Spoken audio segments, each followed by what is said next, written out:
Hello and welcome to Law Excellence. I am Harsha Mannava.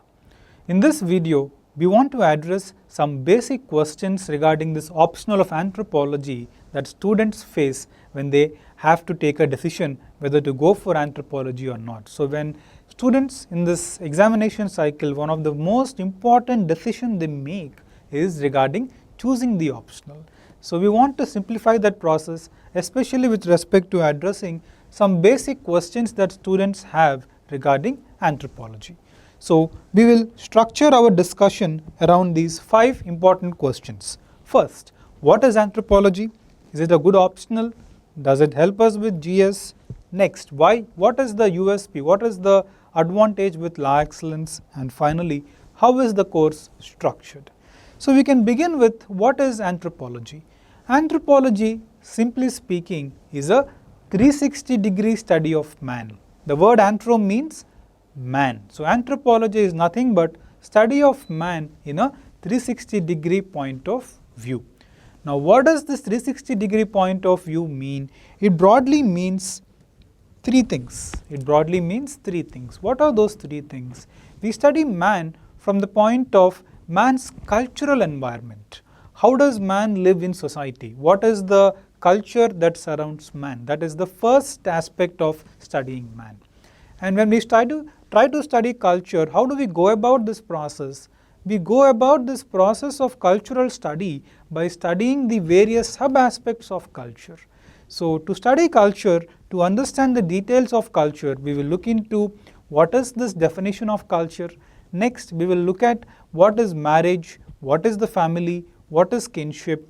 We will also look at the kind of economy that is there in a given culture. We will look at the political basis of a particular culture, and we will look at the religious aspects. All of these put together form culture. So study of culture is the first aspect of anthropology's focus when it comes to study man. Next, after studying culture, anthropology also studies how culture evolved. Anthropology also studies how culture evolved as a whole.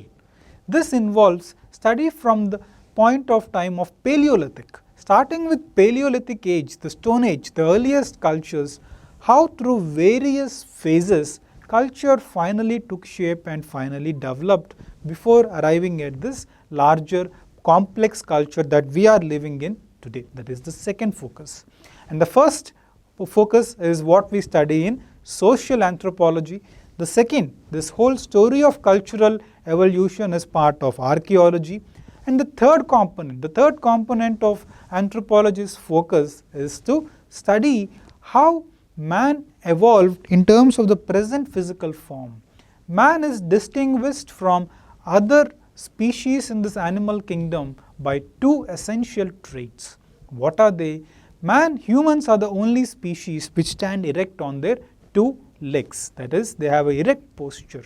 So we will look at how this erect posture evolved throughout various long time period, and along with this erect posture, humans are defined by a very complex brain. They have a jumbo brain. Humans have the largest brain for the given weight. So we will see how this huge brain developed in humans. So we will study this record, we will study the story of this entire journey which led to these broad changes. That is the focus of physical anthropology. So anthropology is simply study of man, and we are trying to study man in these 3 aspects. What are those 3 aspects?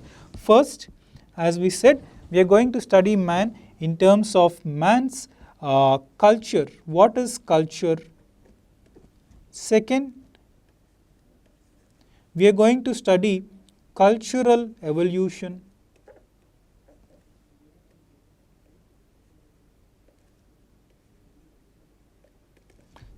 Third, we are going to study also the story of human evolution.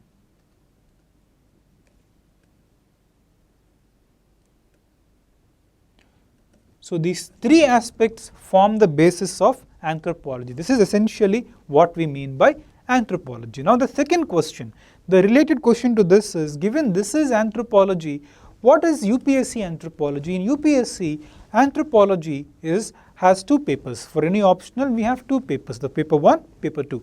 Paper 1 is for 250 marks, paper 2 for 250 marks. In paper 1, we have two sections. The first section deals with social anthropology. The first question deals with social anthropology. The second section deals with physical anthropology. Likewise, in paper 2 also, we have two sections. The first section of paper 2 deals with Indian anthropology. We study various aspects of Indian culture, Indian villages, Indian social setup like caste system, Indian minorities, and also the various aspects of India's traditions. Here, we will also touch upon brief background of India's cultural heritage. That is the first section of paper 2. And in the second section of paper 2, we will study the issues of Indian tribes. Who are the tribal people? What is their culture? What are the safeguards? What are the problems they are facing? And what measures must be taken up to improve the overall well-being of these people? That is the second fact. That is the second section of paper 2. So this is broadly the issue of what is anthropology. Next, is anthropology a good optional?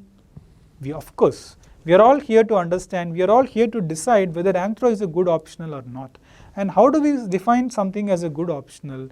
A good optional is defined here purely in terms of whether we get good marks or not, whether it is rewarding us in terms of marks or not. So anthropology on the whole is seen to be very, very rewarding in terms of marks.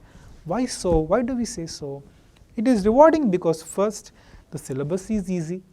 Syllabus is very simple, and it is a syllabus that you can relate to. Syllabus is something you can easily relate to. You are going to study things like marriage, family, religion, kinship. All these are aspects that you are already familiar with. You are going to study issues that are not totally new to you. The issues that you are going to study are things that are very much, you are already familiar with them. You are not going to imagine these things like marriage, family, caste system. All of these things are familiar to you by your experience of living in society. We are only going to examine them in some detail, and we are going to examine them in terms of some academic context. That's all. That makes the syllabus easy, familiar, and relatable. And not just that. The syllabus, the question framing is also friendly to the student. The questions are almost very direct, and questions are relatively repeated. Many questions are often repeated, and that makes it easy for students to answer. So if you are prepared well, then you are going to answer the questions very well. And the evaluation is also very liberal. So in anthropology, students are scoring, those who do very well, they are scoring about 320, 330s, and those who are not at the top notch but one level, they are around 270 and 280. So on the whole, anthropology has rewarded students for the efforts they have put in. So unlike some other optionals where the evaluation has been very, very tough, making students to wonder why they are getting low marks, that is not happening in anthropology. So on all these counts, and the fact that the syllabus is limited, yes, in addition to not just being familiar and not just being easy, the syllabus is also limited. That makes it easy for students to finish anthropology in 4 months. So all these factors make anthropology a good optional, and not just that. A number of options for teaching, the kind of materials that are available, and if you are in Hyderabad, then you are in the anthropology capital of India, because Hyderabad has the best possible resources for anthropology in terms of teaching, in terms of materials, mentorship and test series, and also in terms of guidance and peer group co-students to prepare with. So all of this make anthropology a good optional, and this can be understood from the fact that many students, many seniors who are into the exam, 3 or 4 attempts into the exam, they are shifting their optional to anthropology. A very good example is the topper in 2017 Civil Service Mains, Anudeep. After giving 4 attempts, he shifted to anthropology in his 5th attempt, and then he got the first rank. That shows that even toppers are changing to anthropology, conveys to us that anthropology is a very good optional when it comes to civil service examination. Next, does it help with GS. Does anthropology help with GS? No doubt, it helps. If you study anthropology, your understanding of history improves a lot. Society in GS1, most of Indian society is from anthropology. So students of anthropology have a very good amount of ease in handling Indian society. And because of physical anthropology, anthropology students also seem to have, they have shown relative ease and very more good amount of comfort in handling S&T topics, especially bio-related topics. And when it comes to essay and ethics, with background in anthropology, with a good understanding of cultural issues, social issues, issues of backward castes, and because of their familiarity with thinkers, anthropology students are able to use all this. They are able to use the enormous amount of force of content that they get from these aspects in essay and ethics paper. So anthro students are able to give superior performance in answering ethics case studies and also in dealing with essays. Their essays and ethics have answers, they have perspectives that are not there with other optionals. So anthro no doubt helps us with GS. And finally at the interview stage, because of anthropology, your board, most often the board takes questions from anthropology, picks up questions from anthropology. So at the interview stage also, you can have some clarity, some amount of predictability with respect to what are going to be, what questions can come from. And regarding background, is anthropology only for some background students? No, not at all. We have had success with students from engineering background, medicine background, students from arts background have also taken anthropology and topped. A classic example is the very famous officer from Telangana, Smita Sabharwal. She is from arts background, but she topped with a fourth rank on All India with anthropology. Anudip Durishetty is with engineering background. There are many doctors who have taken anthropology and cracked. All this is to just tell us that anthropology is something students of different backgrounds can take and they can still excel at the subject provided they come to classes regularly, read the materials and practice answer writing. That is all that is needed. Your background does not pose any barrier in terms of scoring in this optional. Lastly, why at Law Excellence? What is the specialty here? The approach I take to anthropology is that first, my teaching is very different. I believe that students are natural learners. Because they have been forced to learn in a particular way, they have students develop some negative or dislike towards learning. Otherwise, students have a natural interest in learning.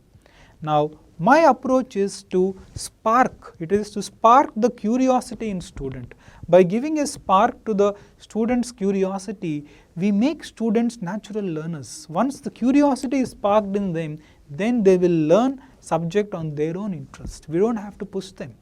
And I also believe that students are all not the same. Each student has a different approach to learning. So some may like to read books, some may like to watch videos to learn, some may learn from discussions. Each student has a different approach. So here in Law Excellence in my classes, we will try to use multiple teaching tools to cater to the different needs of students. There will be videos, I use a lot of videos in class to give a visual appeal to students. Then the teaching will be highly interactive. There will be discussions. We will try to engage with students. Students will be made to engage with each other. There will be presentations by students. We will make students write because some students learn by writing. And we will also have some weekly testing along with testing mechanisms. So through videos, through teaching, interactive teaching, through discussions, through students' presentations, I will make some students present in the class. So by using these diversity of teaching tools, we are trying to cater to the needs of different sets of students because no two students are same. Each student is different and our objective is to use different diversity of teaching tools so that each student can choose the tool that is more suitable to him. That is the teaching approach we will follow. And regarding sources, we will also take some of the best books.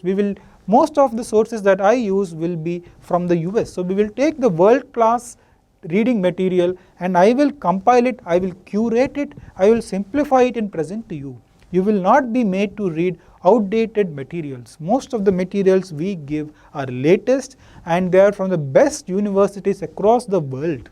So we will take the best knowledge available in the world, we will simplify and present it to you. That is how we will make a difference in your output and in your success. Lastly, how is the course structured? Our course, we will be commencing the course in the first or second week of August, around August 10th. We plan to commence the new batch, and the class timings will be from 2:30 to 4:30, 5 days a week. And we have our course is planned for 16 weeks or 4 months. We will take 4 months from the time we begin to wind up the course. And the course also involves writing practice.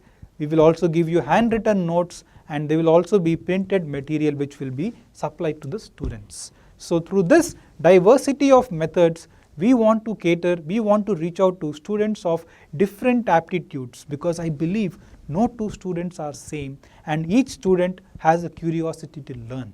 So my job will be to make sure each of my students has developed curiosity in the subject, and by the end of the course, I want my students to feel that they have had fun, they have enjoyed the course, and that they have eagerly waited for the next anthropology class so that they can actively become partners in learning.